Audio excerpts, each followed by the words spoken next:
మనందరికీ ఎంతో ఇష్టమైన శ్రీరాముడు ఎలా జన్మించాడు?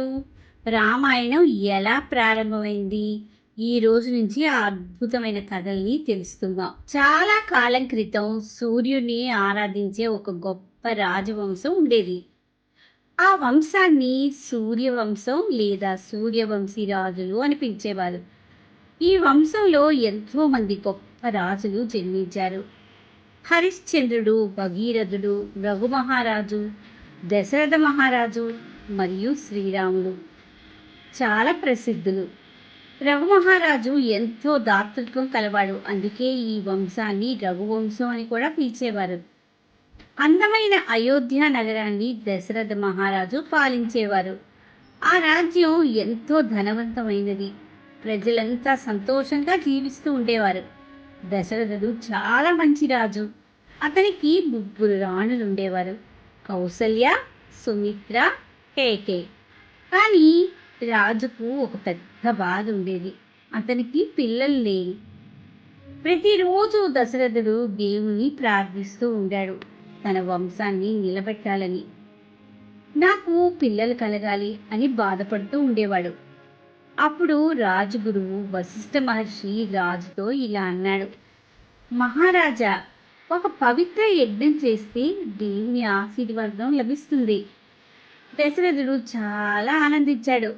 కొద్ది రోజుల తర్వాత ఋష్యశృంగ మహర్షి రాజభవనానికి వచ్చాడు. ఆయన ప్రత్యేకమైన పుత్ర కామేష్టి యజ్ఞం ప్రారంభించాడు. పెద్ద పవిత్ర అగ్ని వెలిగింది. ఋషులు మంత్రాలు జపించారు. రాజు చేతులు జోడించి భక్తితో ప్రార్థించాడు. అప్పుడు ఒక అద్భుతం జరిగింది.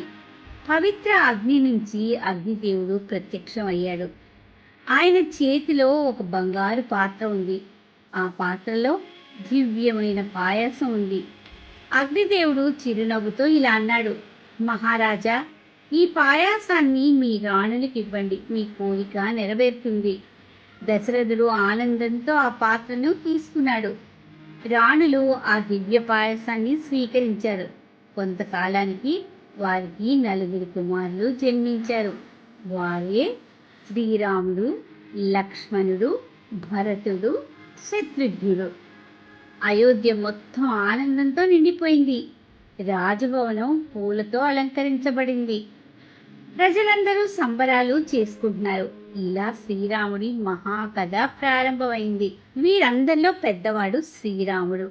ఇలా శ్రీరాముడి జననంతో మహా ఇతిహాసమైన రామాయణం ప్రారంభమైంది. ఇప్పుడు మనం శ్రీరాముడి అద్భుతమైన జీవన ప్రయాణాన్ని కథలు కథలుగా ప్రతి వారం ఒకటి తెలుసుకుంటూ ఉన్నాం. ఈ కథ కనుక మీకు నచ్చితే please like, share and subscribe చేయండి. మరిన్ని మంచి కథలతో వస్తాను.